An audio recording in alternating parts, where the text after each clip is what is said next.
We have to kind of ask you about the elephant in the room, and that is interest rates and the Fed, and will they cut, how much they're going to cut. This is a market that seems pretty convinced right now we're going to get multiple rate cuts before we get to the end of the year. That seemed to be the catalyst for the rally, but to a certain extent, it also seems to be a catalyst for part of the sell-off that we had as well. It's like bad news is bad news again. Yes, finally. No, we absolutely think we're in the later stages of an economic cycle. And I think you saw that with, mixed consumer data last week, but marginally weaker. I think that what the market is going to be looking for from here until September is the jobs data, the inflation data, maybe taking a little bit of a backseat.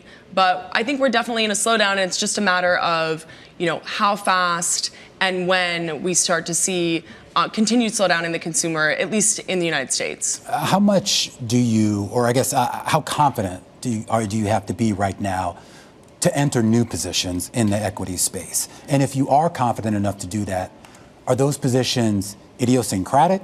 Are they more macro? What? Well, we're fundamental active investors, and so we see these moments of volatility as moments of opportunity. And so we absolutely are looking for to add to positions where we think the earnings power continues to be underappreciated by the market, and to new positions where we see potential opportunities emerging. I would say we're definitely looking at those idiosyncratic growth drivers. We want to invest in companies that are going to be able to grow and maintain their earnings power throughout an economic cycle, and they're not going to be as tied, particularly to what we see is some weakness in the consumer in the U.S. All right, what do you like? Well, we still really like the AI trade because we do think that we're in the very, very early stages of the build out of AI infrastructure. So in a certain sense, the AI investment that needs to happen is going to march to the beat of its own drum. And we saw that in the earnings from the cloud service providers in the last couple of weeks, a confirmation that they're seeing revenue stability, a little bit of revenue acceleration, even some revenue coming from AI. And also that they're accelerating their CapEx spend. So that gives us security that, the chips, the demand for chips that we need to go into these AI data centers, they're going to be there. So we like TSMC outside of the United States. We like some of the niche players that are important equipment providers, ASML, Bezi. These are all sort of at the leading edge of the AI build out. The other area that we really like is healthcare. So we talked a little bit about, GLP-1s and Novo Nordisk. The stock was a little weak on earnings today, but fundamentally there are 1 billion people that suffer from obesity today. That number is only going to grow.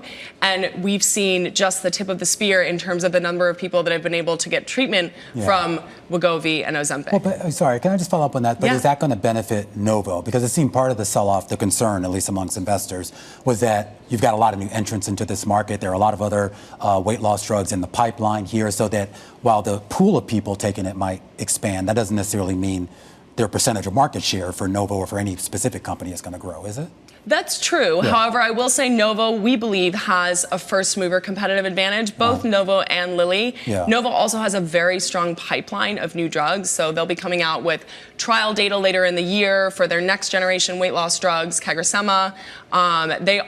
Novo has been very focused on running trials to expand the applications of this GLP-1. So we've seen them run trials and continue to run trials on kidney disease, on heart disease, on a number of different indications, what we like to call a company that has a pipeline in a product. So they're able to take a drug that they've developed and then potentially use it for different indications and expand that earnings potential for the business over a really long period of time. So we think Novo will continue to be a key player in the space. So what stock might you not like anymore that you may have liked at the end of the year?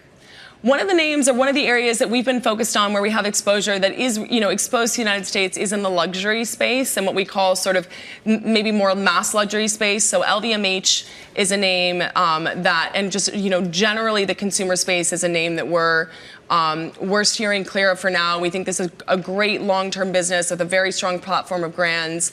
But what we've seen from Amazon, we've seen from L'Oreal, we've seen from Nestle, is everybody is talking about how the consumer in the United States is trading down. And so we think that if you're going to be in the consumer space, you want to be at the ultra high end of luxury, the Ferraris, the Brunello Cucinellis, or you want to be in the value for money as well. Well, me too. I'm not going to pay $1,000 for a sweater. I do not get it. But anyway, I digress. There certainly are people out there that can, and they're a lot less affected by the jobs market than the rest of us are.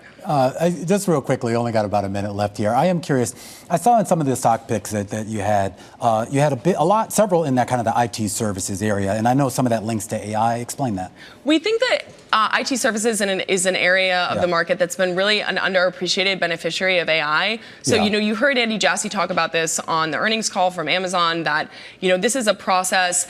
Enterprise use of AI is going to be a process involving a lot of data transformation.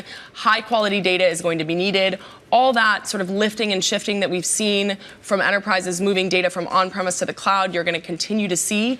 And so companies like Globant, companies like Accenture, we think are going to be businesses that are really going to be key to that transformation of the data so that enterprises can use those large language models to benefit their businesses. All right, great to have you. You're going to have to leave it there. Emily Leveille.